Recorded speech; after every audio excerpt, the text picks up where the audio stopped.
Hey guys, I'm doing a bike check here. It's a Freeagent bike. Start off from the bars and then go down to the back wheel.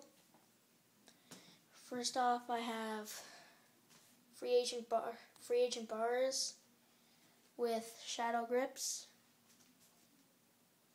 and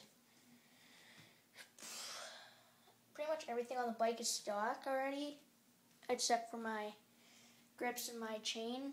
My chain, I have a KMC neon green chain with some plastic pinkish purplish pedals. Freeagent hub, Freeagent seat, Freeagent stem, Freeagent frame, and some monster sticker right there.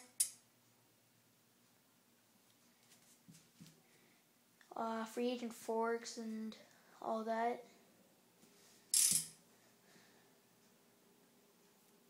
I'll be putting up a video on how to J-hop later on when it dries up in the outside. So comment, rate, and subscribe.